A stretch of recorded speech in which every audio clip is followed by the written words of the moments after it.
अस्सलाम वालेकुम। प्रोग्राम 10 में खुशामदीद। मैं हूं इमरान सुल्तान। अडियाला जेल में कैद बानी पीटीआई इमरान खान की सेहत इस वक्त मुल्क की सियासत का सबसे बड़ा मरकज़ बन चुकी है। एक तरफ इस बात ने हलचल मचा दी कि खान साहब की बीनाई 85% मुतासर हो चुकी है और वो लीगली ब्लाइंड की नहज पर हैं, तो दूसरी तरफ शारे दस्तूर पर पीटीआई का वो धरना है जो तीसरे रोज़ में दाखिल हो चुका है। सवाल यह है कि क्या इमरान खान की आंख का मसला वाकई इतना संगीन है या ये सियासी दबाव बढ़ाने का एक हरबा है। हुकूमत की पेशकश, सुप्रीम कोर्ट का हुक्म और बेटों से फ़ोन पर बात, क्या ये सब किसी बड़ी खामोश मुफाहमत या डील का पेशखेमा है? क्या पीटीआई सिर्फ इलाज चाहती है या उसके पीछे कोई एनआरओ की चाहत भी है? जेल में होली फैमिली अस्पताल की टीम, एम्बुलेंस और आंखों के जदीद आलात तो पहुंच चुके हैं, लेकिन क्या ये तिब्बी इमदाद सियासी बर्फ पिघलाने के लिए काफ़ी होगी? आज के प्रोग्राम में इसी के ऊपर बात करेंगे। इस वक्त कराची हमारे साथ मौजूद हैं ब्यूरो चीफ आज न्यूज़ लाहौर सलीम शेख साहब, बहुत शुक्रिया आपके वक्त का। और इस वक्त इस्लामाबाद से शौकत पराचा, सीनियर सहाफ़ी तजज़ियाकार एंकर पर्सन। शौकत पराचा साहब, आपका भी बहुत शुक्रिया। शौकत पराचा साहब, सबसे पहले आपसे तो ये जानना चाहेंगे कि अगर डॉक्टर्स जो रिपोर्ट इस वक्त आ रही है, जो रिपोर्ट किया जा रहा है कि 85% उनकी बीनाई जो है वो मुतासर हो चुकी है और लीगली ब्लाइंड की बात की जा रही है, तो हुकूमत ने देर किस बात में लगाई? ये जो स्पेशलाइज्ड आई फैसिलिटी, इसमें क्यों ताखीर की गई और इस ताखीर की वजह से हुकूमत अब कितने प्रेशर के अंदर आ गई है? पराचा साहब, बहुत शुक्रिया।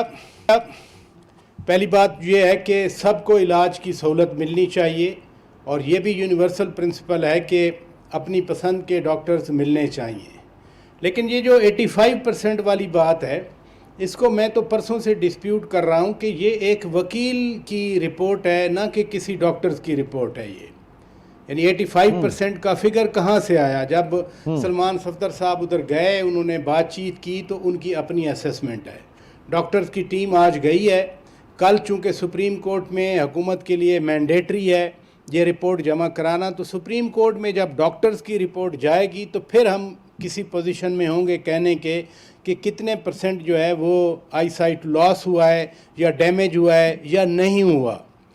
जो कॉम्प्लेक्स में पिम्स जिसको कहते हैं उसमें ट्रीटमेंट हुई थी, तो उस वक्त ये शिकायत नहीं आई थी, क्योंकि उस रात हुकूमत की तरफ से 2-3 रातें बाद यानी हुकूमत की तरफ से जो रिपोर्ट आई थी, डॉक्टर्स की तरफ से जो एग्जीक्यूटिव डायरेक्टर हैं पिम्स हॉस्पिटल के, उनकी तरफ से, उसमें ये बात नहीं थी।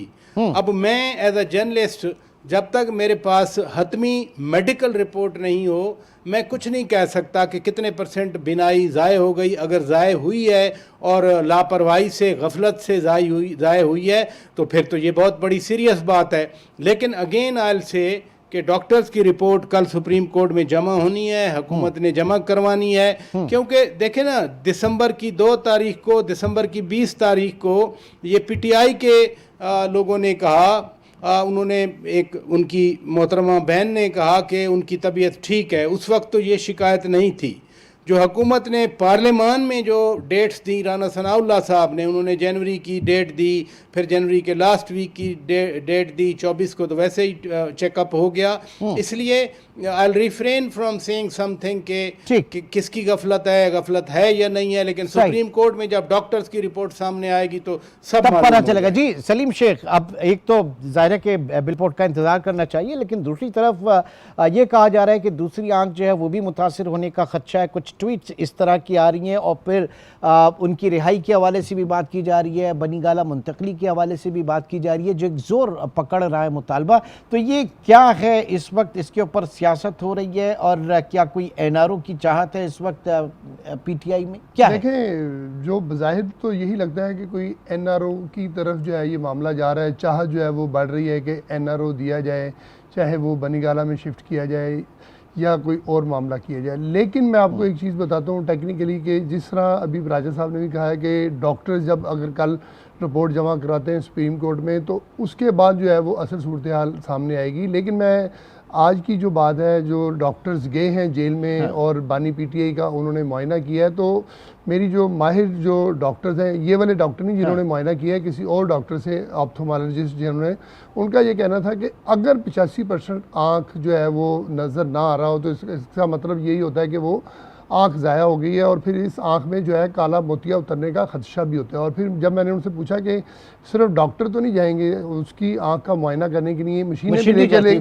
लेके जाएंगे, तो उनका ये कहना था कि एक OCT मशीन है, एक टोनोमीटर है और थर्मोस्कोप है और स्लिट लैम्प मशीन, ये 4 मशीनें जो है वो मिल के जाएंगी, जिससे आँख के पर्दे की स्कैनिंग होगी और फिर जो है आँख का प्रेशर भी चेक किया जाएगा और आँख के पर्दे का बाज़ाब्ता जो है मुआयना किया जाएगा। और अगर यही सूरत हाल है जिसमें जो बताया जा रहा है कि बानी PTI इमरान खान की आँख में ये मसला है, तो उसमें ये एक इंजेक्शन लगता है, एलिया इंजेक्शन उसको बोलते हैं, और ये हर महीने बाद लगना चाहिए और 3 महीने में 1-1 माह बाद लगे तो होता है। और इस सूरत हाल में अगर 85% की बात मैं कर रहा हूँ, अगर हुई तो ये रिवर्सेबल नहीं है, यानी जो नुकसान होना था वो हो गया। उसके कॉन्सिक्वेंसेस, उसके जो पॉलिटिकल कॉन्सिक्वेंसेस, अगेन पराचा साहब आपकी तरफ आता हूं, जो बड़ी डिटेल में इस वक्त बताया सलीम शेख ने, सारी चीज़ें कल के ऊपर मुनहसर है। अगर डॉक्टर कहते हैं कि जनाब इसको, क्योंकि हाइपोथेटिकली हम इस वक्त बात कर रहे हैं कि पाकिस्तान में इलाज नहीं है इसका मुमकिन या ये जेल का माहौल जो है वो सही नहीं है इस हवाले से,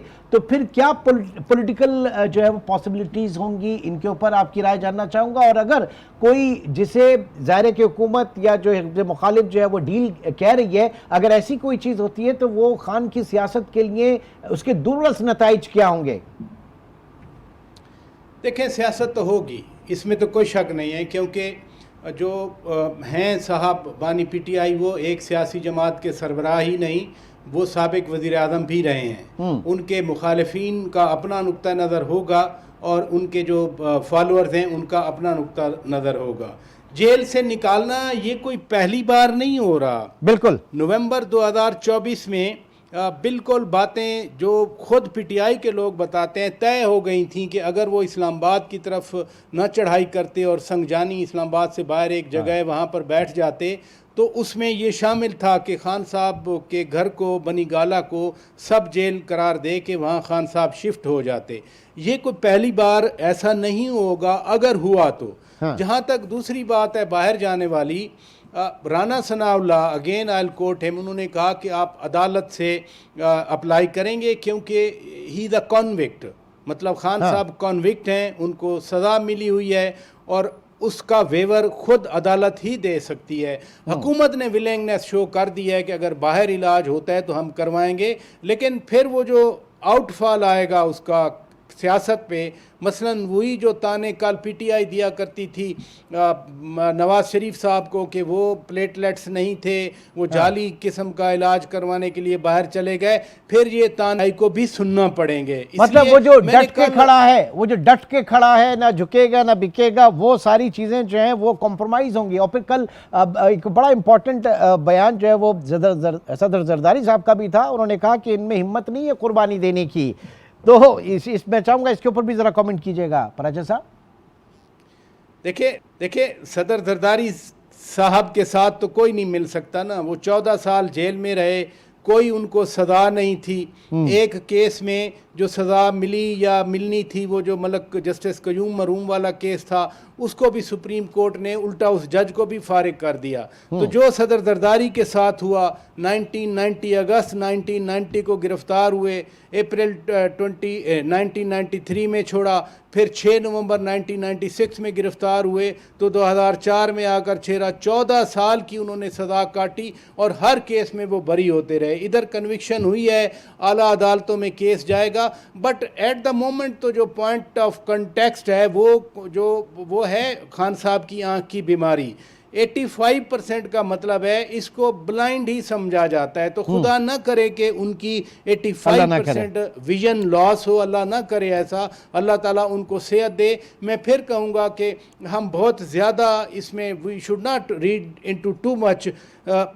कल की सिर्फ आज की रात है, कल के दिन सुप्रीम कोर्ट में चली जाएगी रिपोर्ट, फिर पता चल जाएगा कि 85% का फिगर। ये देखें ना, अगर खान साहब की गुफ्तगू के साथ सलमान सफदर साहब की ये रिपोर्ट है तो वो ऑथेंटिक नहीं है। हाँ, जो पेशेंट है जिसको प्रॉब्लम है उसका हक है वो अपनी बात करे कि मुझे इतना नज़र आ रहा है, मुझे इतना कम नज़र आ रहा है, इसको डिस्प्यूट नहीं किया जा सकता। अलबत्ता जो आपने कहा कि पॉलिटिकल वो आउटफॉल ज़रूर होगा। आज पीटीआई उस पर बात कर रही है, भूख हड़ताल है, एहतजाज है, हुकूमत की तरफ से डॉक्टर भी गए, पिम्स में भी इलाज करवाया गया, लेकिन कल को अगर वो बनी गाला आते हैं या बाहर जाते हैं तो वो बातें सुनना पड़ेंगी। ठीक है सलीम शेख साहब, अब इंटरवेंशन हुई, उसके बाद बानी की बेटों से जो है वो टेलीफोन के ऊपर बात हो गई और इसे विन विन सिचुएशन कहा जा रहा है फॉर तमाम फरीकैन के लिए। लेकिन बात यह है कि बेटों से मुलाकात के बाद कोई ट्वीट नहीं है, कोई इंटरनेशनली उनका कोई स्टेटमेंट नहीं है। ज़ाहिर के खान के चाहने वाले पाकिस्तान में हैं और बाहर भी हैं, पाकिस्तान से बाहर भी, तो उसका बड़ा इंतज़ार था। क्यों ऐसा क्यों नहीं? देखिए इमरान, ये बड़ी अहम बात है कि बानी की जो है उनके दोनों बेटों से बात हो गई है सुप्रीम कोर्ट के हुक्म के मुताबिक 20 से 30 मिनट जो 20 से 30 मिनट की बात हुई है। तो उसमें अगर सबसे अहम बात जो थी वो उनकी सेहत के हवाले से थी। अगर उनकी सेहत का ये मामला होता कि भी उनकी 85% जो है वो आँख जो है वो ज़ाया हो चुकी है खुदा ना खास्ता, तो ये बात उनके बेटों ने अगर पाकिस्तान में किसी से नहीं सी करनी तो वहाँ पे जो मीडिया बैठा हुआ है वहाँ पर ये बात ज़रूर उन्होंने किसी ना किसी से कर देनी थी और इस बात की तस्दीक या तरदीद दोनों हो जानी थी कि भी उनकी आंख ज़ाया हुई है या नहीं ज़ाया हुई। और मैं ये समझता हूँ कि मेरा ख्याल है कि जिस तरह प्राचा साहब कह रहे थे कि ये अभी कबल वक्त है कि 85% आँख उनकी जो है ज़ाया हो गई। और दूसरी बात जो ये की जा रही है कि उसका इलाज पाकिस्तान में है या नहीं है, उसका इलाज सिर्फ एक है, कॉर्निया की तब्दीली। अगर इतनी आँख ज़ाया हो जाए तो उसका इलाज कल सारी चीज़ें आ जाएंगी। बट पराचा साहब, ये जो अभी यहाँ पे पॉइंट हम डिस्कस कर रहे हैं कि उनके बेटों से जो खान साहब की बात हुई उसके बाद वहाँ से बड़ी खामोशी है, कुछ इंटरनेशनली कहीं कुछ ना कुछ आ जाता, क्यों नहीं आया? कोई ऐसी खबर क्यों नहीं बनी? प्रोबेबली वो सुप्रीम कोर्ट में जमा कराना चाह रहे होंगे, कोई बहुत सारी कंसिडरेशन हो सकती हैं। एक तरफ से नहीं आया तो दूसरी तरफ से भी कुछ नहीं आया। जो पीटीआई की डिमांड है कि उनके ज़ाती मुआलिजीन को मुलाकात की रसाई की इजाज़त दी जाए, प्लस फैमिली को रसाई की इजाज़त दी जाए और खान साहब या उनकी फैमिली जिस डॉक्टर से इलाज करवाना चाहते हैं उस डॉक्टर के पास उनको भेजा जाए। और वो शिफा हॉस्पिटल की बात कर रहे हैं। अब ये जो डॉक्टर्स गए हैं, मुझे नहीं पता कौन से डॉक्टर्स हैं, यानी उनके बैकग्राउंड का मुझे नहीं इल्म। अलबत्ता अचकज़ई साहब ने जब ख़त लिखा वज़ीर आज़म को ख़त में अचकज़ई साहब ने 2 नाम रिकमेंड किए थे। अब वज़ीर आज़म साहब भी ऑस्ट्रिया चले गए, वहाँ से वो अमेरिका चले जाएंगे। लेकिन ये जो डॉक्टर्स गए हैं यकीनन हुकूमत ने सोच समझ के भेजा होगा, सीनियर डॉक्टर होंगे, क्योंकि कल वज़ीर इत्तलात अताउल्लाह तारड़ साहब ने जो ट्वीट किया था कि सुप्रीम कोर्ट के हुक्म के मुताबिक जो पहले से इलाज चल रहा है उसी के तसलसल में एक मखसूस तिब्बी इदारे के माहिर अमराद चश्म उनका इलाज करेंगे। तो उसको अगर एज इट इज़ लिया जाए on the face of it prima facie, फिर यही लगता है कि कोई एक्सपर्ट होंगे, आई स्पेशलिस्ट होंगे जो आज गए होंगे। ठीक, लेकिन अचकज़ई साहब कह चुके हैं इतनी तबीयत संगीन नहीं है जितनी कही जा रही है। तो उनका जो स्टेटमेंट है उसको पार्टी किस तरह से ले रही है पराचा साहब? अचकज़ई साहब का वो बयान 8 फरवरी के कॉन्टेक्स्ट से हम अलहदा नहीं कर सकते, लेकिन अभी तो अचकज़ई साहब जो भूख हड़ताल करके बैठे हैं, आज भी उनकी एक तस्वीर आई, वो खुश्क रोटी खुश्क दूध के साथ खा रहे हैं वहाँ पर बैठकर। तो ये अभी की पोजीशन ही हम लें, ये खान साहब की बीमारी के लिए भूख हड़ताल करके बैठे हुए हैं। वो यही चाह रहे हैं कि खान साहब के जो मुआलिजीन हैं वो जाकर इलाज करें या उनका मुआयना करें और साथ साथ उनकी फैमिली जाए, फैमिली तक एक्सेस हो। वो जो बात थी उनकी वो 8 फरवरी के कॉन्टेक्स्ट में थी। अभी तो उस वक्त ये नहीं था कि 85% जो है खान साहब की जो बीमारी है वो है या नहीं है। बहुत शुक्रिया पराचा साहब। लास्ट मैं आपसे बस ये जानना चाहूँगा, फैसल वाडा जो हैं उनका कहना है कि ये पीटीआई जिस दिन एहतजाज करना था 8 फरवरी को, उस दिन तो सब बसंत मना रहे थे, था इस तरह का सिलसिला? जी बिल्कुल यकीनन था, क्योंकि मैं भी उस वक्त लाहौर में मौजूद था और मैंने इसको कन्फर्म भी किया और हमने अपने आज न्यूज़ को ये ख़बर भी दी है कि पीटीआई जो है वो बसंत मना रही थी और बानी पीटीआई के जो भांजे हैं वो खुद जो है वो अपनी फैमिली के साथ बसंत मना रहे थे और उनकी जो वालदा यानी अलीमा खानम उन्होंने भी इस बात की तस्दीक की है कि अगर बसंत मनाएंगे तो बच्चे तो पतंगबाजी करेंगे, उनको कौन रोक सकता है। तो उस दिन ये कहा गया कि 8 फरवरी को जो है बड़ी जो है वो हड़ताल की गई, पहिया जाम रहा, बिल्कुल कुछ नहीं था। मैंने पूरा शहर जो है वो उस दिन घूमा है, कहीं कोई ऐसी बात बिल्कुल नहीं। बहुत बहुत शुक्रिया सलीम शेख आपका भी और शौकत पराचा साहब आपका भी, थैंक यू वेरी मच। और इंतज़ार नाजरीन अब कल का है कि सुप्रीम कोर्ट में जब ये रिपोर्ट जमा कराई जाएगी तो उसके बाद चीज़ें जो हैं वो वाज़ेह हो जाएंगी। लेकिन फिर भी ज़ाहिर है कि बीमारी जो है अल्लाह ताला उससे सबको महफूज रखे। हमारी भी दुआ है कि खान साहब जो है वो रूब सेहत हों और पाकिस्तान की जो पॉलिटिक्स है उनमें एक बड़ा नाम है पाकिस्तान तहरीक इंसाफ का और उसको पॉलिटिकल स्पेस, ज़ाहिर है कि वो पार्टी अभी भी मौजूद है और उसके पास वो पॉलिटिकल स्पेस मौजूद है। एक छोटे से ब्रेक के बाद दोबारा मिलते हैं।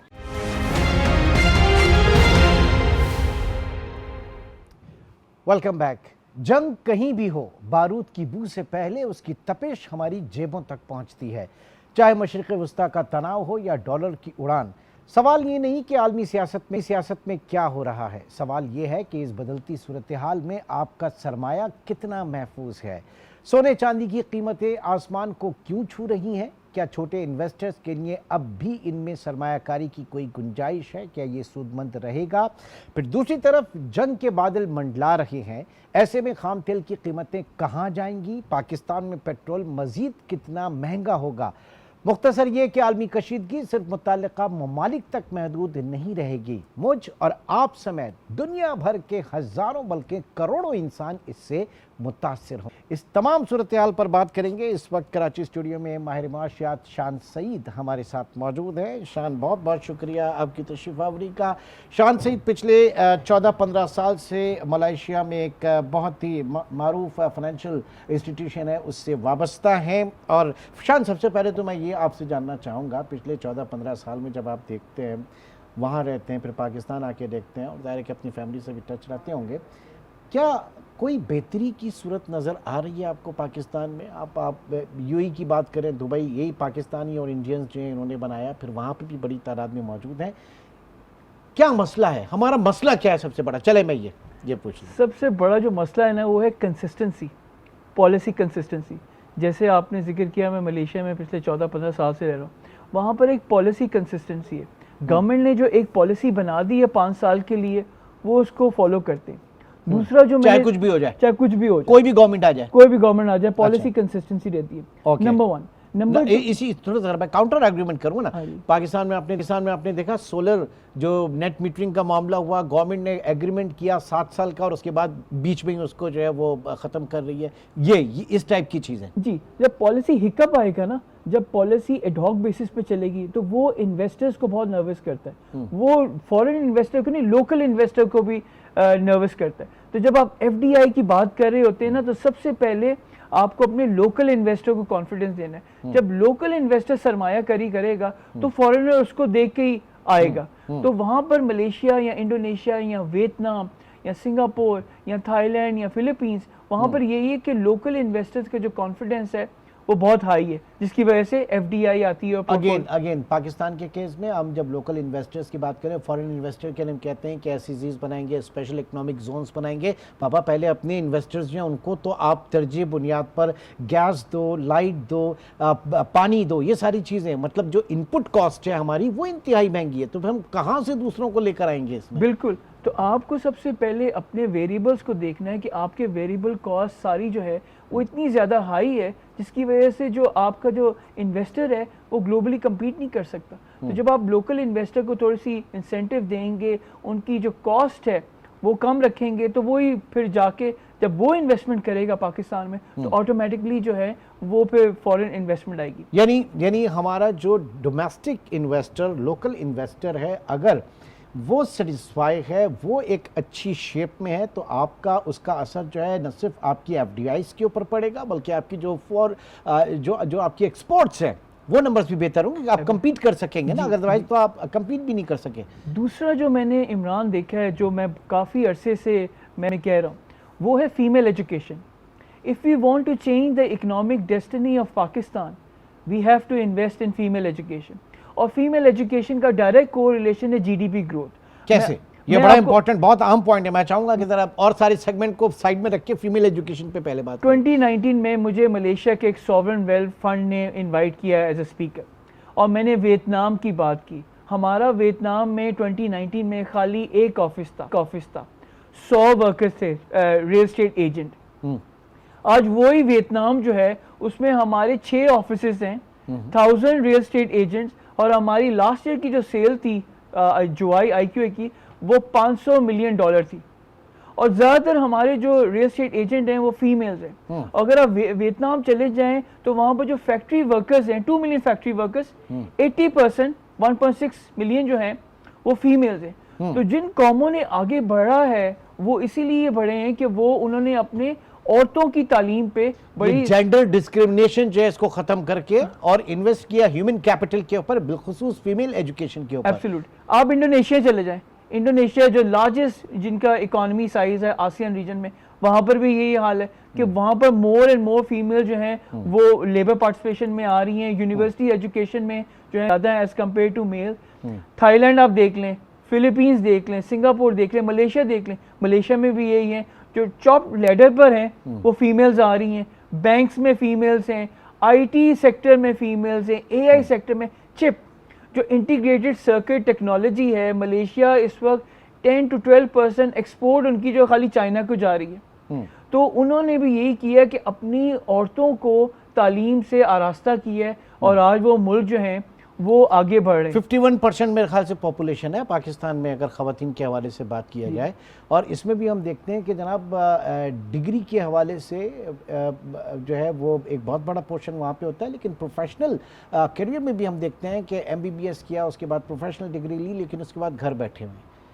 तो हमें ये जो हो रहा है पाकिस्तान में, ये कितना खतरनाक है? मेरा ख्याल है हमें इनकरेज करना चाहिए फीमेल्स को कि वो काम करें। मैं अपनी मिसाल देता हूँ, मेरी 2 बड़ी बहनें, एक प्रिंसिपल एक स्कूल की और दूसरी जो है मेरी बहन वो लंदन में टेस्को में काम करती है। तो अगर हमारे पेरेंट्स ने तालीम हमें ना दी होती तो शायद हम इतने आगे ना बढ़ सकते, लेकिन क्योंकि हमारी मदर एजुकेटेड हैं, उन्होंने हमें इनकरेज किया कि हमेशा जो है एजुकेशन की तरफ तवज्जो देनी है। तो मेरा ख्याल है इट्स हाई टाइम नाउ कि हमें सोसाइटी को एज अ होल हमें एक्सेप्ट करना पड़ेगा कि अगर हमने अपनी इकोनॉमिक डेस्टिनी चेंज करनी है तो हमें अपनी ख़वातीन पे जो है वो बड़ी सख्त तवज्जो देनी है और उनको तालीम देनी है। बहुत बेहतरीन मैसेज। और ज़ाहिर है कि हम इकॉनमी के ऊपर भी बात करेंगे, लेकिन जो हार्ड कोर इशू है पाकिस्तान को वो आपने रेस किया। एक छोटे से ब्रेक की कॉल है। शान सईद इस वक्त मौजूद है कराची स्टूडियो में, और क्या इस वक्त इंटरनेशनल मार्केट में एक हलचल मची हुई है, ये ज़रा जानेंगे। एक छोटे से ब्रेक के बाद दोबारा मिलते हैं। Welcome back. शान सईद इस वक्त हमारे साथ मौजूद हैं। शान, ये क्या हो रहा है इंटरनेशनल मार्केट में? ज़रा कमोडिटी और करेंसी मार्केट्स जो हैं किस तरह का बिहेव कर रही हैं, और टॉप 3 अगर मैं वजूहात पूछूं तो क्या है? 1970s एरा, 1970s में भी ये हुआ था, जियो पोलिटिकल रिस्क था। गोल्ड की प्राइस जो है $35 पर आउंस 1971 से लेके $850 पर आउंस 20 जनवरी 1980 को। इस तरह ऑयल शॉक आया, डॉलर की डिबेसमेंट हुई 1976 से लेके 1981 तक। डॉलर 50% डेप्रिशिएट किया। 1976 से 1982 तक सेंट्रल बैंक्स गोल्ड बाइंग कर रहे थे। आज क्या हो रहा है? गोल्ड बाइंग हो रही है, डॉलर की डिबेसमेंट हुई है। पिछले साल डॉलर जो है 9.7% डेप्रिशिएट हुआ है, इस साल मजीद होगा।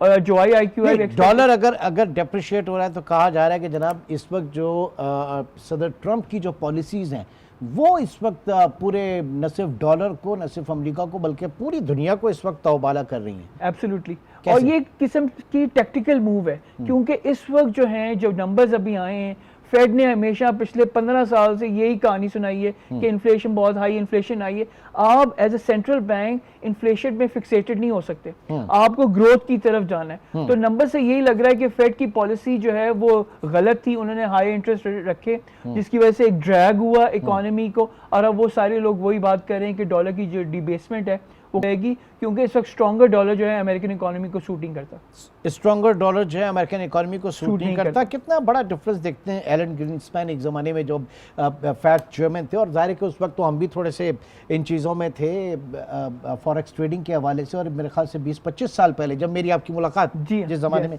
तो उस अमेरिका उस फैड के अंदर और आज के फैड में कितना फ़र्क है policy wise? Policy wise error हमेशा फेड ने किया है। मैं पिछले 18 साल से फेड को फॉलो कर रहा हूँ, और मैंने हमेशा देखा इन्होंने कहा कि इन्फ्लेशन नहीं होगा। जब कोविड था, इन्फ्लेशन हाई नहीं जाएगा, इन्फ्लेशन आए। फिर इन्होंने कहा कि जी हम इंटरेस्ट रेट नहीं बढ़ाएंगे, इन्होंने इंटरेस्ट रेट बढ़ाए। तो फेड की जो पॉलिसी है उसमें बड़ी इनकन्सिस्टेंसीज है, उसमें कोई एक जो है वो ठहराव नहीं है। तो जो इन्वेस्टर हैं हमेशा उनको ये रॉन्ग साइड पे लेके जाते हैं, दिखाते हैं राइट पर है। क्यों क्यों क्यों ये जो वो क्या कहते हैं, खब्बा दिखा के सज्जा। हाँ, खब्बा दिखा के सज्जा। क्यों? Control, they want control in the markets. वो नहीं चाहते कि जो मार्केट यूएस सेंट्रल बैंक वो नहीं चाहते कि मार्केट पार्टिसिपेंट इतना होशियार हो जाए कि वो जो हमारी पॉलिसी को जो ओवरराइड कर जाए और हमसे ज्यादा जो है वो आगे निकल जाए। अच्छा, एक चीज़ और, जैसे हम पाकिस्तान में कहते हैं ना, जब सेंट्रल बैंक्स जो हैं वो ऑटोनमस होते हैं और हुकूमतों के ताबे नहीं होते, उनका इन्फ्लुएंस उसमें नहीं होता, अमेरिका में भी ऐसा ही है? अमेरिका में लगता ऑन द सरफेस है कि जी वो, लेकिन अब तो ट्रम्प जो है वो बहुत इंटरवीन कर रहे हैं पूरी दुनिया के सामने। हाँ, उन्होंने खुला फेड के चेयरमैन को साथ खड़ा किया, उन्होंने कहा तुमने बिल्डिंग पे इतने ज्यादा पैसा क्यों लगाया? हाँ। सो वो ये फेड की जो इंडिपेंडेंस है वो खत्म हो गई, कॉम्प्रोमाइज हो गई। पूरी दुनिया के लिए क्या मैसेज है ये? पूरी दुनिया के लिए मैसेज है कि सेंट्रल बैंक अब गवर्नमेंट के अंडर आ रहे हैं। पाकिस्तान में भी लगता है ऐसा? फिलहाल तो नहीं, लेकिन आई वुडंट बी सरप्राइज कि ये भी हो जाए पाकिस्तान में। कोशिश बहरहाल गवर्नमेंट की होती है, हर तरह की गवर्नमेंट की होती है। लेकिन सॉरी इमरान, मैं एक बात कहूँ कि जो गवर्नमेंट का डोमेन है ना वो है फिस्कल साइड, और जो सेंट्रल बैंक का डोमेन है वो है मॉनेटरी साइड। नहीं, लेकिन देखें ना, गवर्नमेंट का डोमेन है फिस्कल साइड और सेंट्रल बैंक का डोमेन है मॉनेटरी साइड, राइट?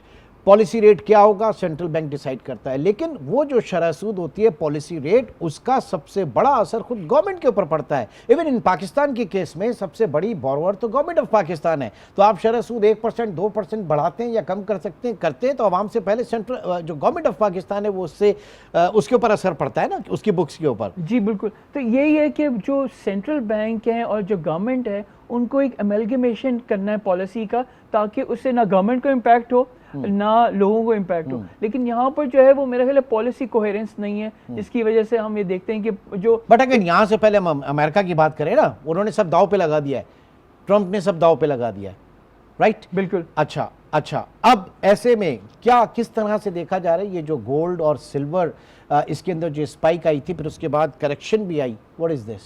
मेरा ख्याल है ये नॉर्मल है, जब कोई चीज स्ट्रेट लाइन में नहीं जाती ऊपर, उसमें हिकअप्स आते हैं। तो हमने ऑलरेडी कहा हुआ है, मैंने एक टीवी चैनल पे कहा था कि गोल्ड की प्राइस इस साल 5,200 से लेके $6,000 पर आउंस, और उस जमाने मेरा ख्याल दिसंबर की बात है, कोई भी बैंक्स बात नहीं कर रहे, अब सारे बैंकों ने अपनी रिवाइज कर दी है। सिल्वर की प्राइस $100 से $150 पर आउंस की इस साल।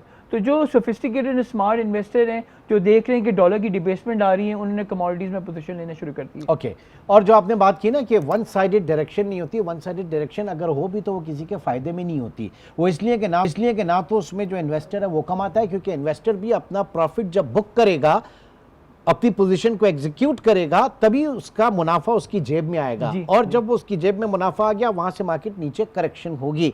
तो ये इंटरनेशनल जो एक मैस वॉल्यूम के ऊपर आप करते हैं, तो ये वो चीजें थी। और ना कुछ जो ब्रोकर्स हैं वो भी अपने जो है इसी में कमाते हैं ना, अप एंड डाउन में ही कमाते हैं, स्ट्रेट वे में तो कोई भी नहीं कमाता। तो ये मार्केट की लॉजिक से मार्केट इसी तरह से मूव करती है। जो इन्वेस्टमेंट की जो लॉजिक है वो ये है, बुक योर प्रॉफिट। जैसे आपने जो आपने बात की ना, बुक योर प्रॉफिट, तो वो सारी दुनिया करती है। Cut it short, book your profit. लेकिन पाकिस्तान में जो है हमने देखा, और न सिर्फ पाकिस्तान में, बहुत सारी जगहों पे लोग अपना प्रॉफिट की जगह लॉस को फ्लोट कराते हैं, डर से, खौफ से कि इस मार्केट में गया यहीं से वापस आ जाएगा। ऐसा होता नहीं है बहरहाल। आज वो अंदर से सारा फॉरेक्स ट्रेडर निकल रहा है, मेरा वो सामने आ रहा है। एनीवे, ऑयल प्राइसेस किस तरह से देख रहे हैं?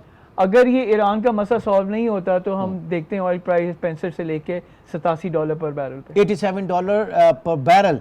by end of this year. 2008 या 11 में मेरे ख्याल से ओवर $100 पर बैरल ऑयल प्राइसेस दुनिया ने देखी है जी 11 जुलाई 2008 को ऑयल प्राइस जो थी वो $147 पे थी, $147 पर बैरल। पाकिस्तान में पीपल्स पार्टी की हुकूमत थी, मुझे याद है। और ठीक। 31 दिसंबर 2008 को ऑयल की प्राइस $34 पर आउंस पर बैरल पे ट्रेड खान साहब के दौर में नहीं, वो 2008 ही था, 2008 31 दिसंबर 2008 को ऑयल की नहीं प्राइस नहीं, जब आपके यहाँ वो आया था ना, पेंडेमिक था, जी तो हिस्टोरिकली लो तो वो प्राइसेस थी ना, वो भी प्राइस थी लो, लेकिन ये प्राइस मेरा ख्याल है 2008 में इसलिए लो थी क्योंकि 147 से एकदम गिरी थी 34 पे। खान साहब के ज़माने में उतनी प्राइस ना स्पाइक की थी ना इतनी वो नीचे गई थी। पेंडेमिक में आया था ना, पेंडेमिक में तो ऑल टाइम लो थी भाई, क्या बात कर रहे हैं। नहीं लो थी लेकिन इतना लो मुझे लगा नहीं क्योंकि वो दोबारा जो है वो अपसर्च कर गई। अब सर्च किया और फिर दूसरा वहां पे जो है आपने इंपोर्ट वगैरह रोकी हुई थी तो उसका कोई बेनिफिट भी नहीं हुआ। मेरा पॉइंट सिर्फ ये था कि जो highest level of oil prices या फिर लोएस्ट लेवल, इनसे हमने कोई फायदा उठाया पाकिस्तान में? नहीं, हमने कभी जो है वो कॉन्ट्रैक्ट साइन नहीं किए लोअर लेवल पे। दुनिया में होता है ऐसा? दुनिया में होता है, सारी गवर्नमेंट्स करती हैं जब ऑयल प्राइस नीचे जाती है। जैसे जब कोविड फ्यूचर बाइंग करते हैं, फ्यूचर बाइंग करते हैं, चाइना ने की थी सारी दुनिया से। जब ऑयल प्राइस नीचे थी कोविड में तो चाइना ने बाइंग की थी और उन्होंने कॉन्ट्रैक्ट साइन किए थे 3-5 साल। हमने नहीं किए। हमने नहीं किए। कितना अफसोस होता है इस तरह के फैसलों पे, जो हमारी हुकूमतें, हमारे पॉलिसी मेकर इस तरह की चीज़ों को मिस कर देते हैं, जिसकी कीमत फिर बाद में हमें अदा करनी पड़ती है आवाम को। तो आवाम को हमेशा जो इकोनॉमिक पॉलिसी एरर जो होता है उसका जो कॉस्ट है वो हमेशा आवाम बेयर करती है। और आप समझ रहे हैं कि अभी भी ये सिलसिला जारी रहेगा? जी हाँ, जारी रहेगा, जारी है और जारी रहेगा, जारी रहेगा। इसी नोट के साथ बहुत बहुत शुक्रिया, थैंक यू वेरी मच। नाजरीन, शान साथ मौजूद थे। जो क्रक्स है इस पूरे सेगमेंट का वो यही है कि जनाब आप सबसे पहले जो है जो पॉलिसी कंसिस्टेंसी है वो लेकर आएंगे। पाकिस्तान में हुकूमतें जो भी हों, एक पॉलिसी अगर बन जाए बिलखुसूस इन्वेस्टमेंट के हवाले से, इन्वेस्टर्स के हवाले से, कारोबार के हवाले से, उसकी कंटिन्यूटी रहनी चाहिए। कल के प्रोग्राम में हमने डिस्कस किया किस तरीके से जो सोलर सार्फिन है उनके साथ दो हाथ हो गए। दूसरी चीज़ ये कि पाकिस्तान में जो बहुत बड़ा सेगमेंट है, 51% ऑफ पाकिस्तान पॉपुलेशन ख़वातीन, फीमेल, हमें अपनी ख़वातीन को पढ़ाना चाहिए।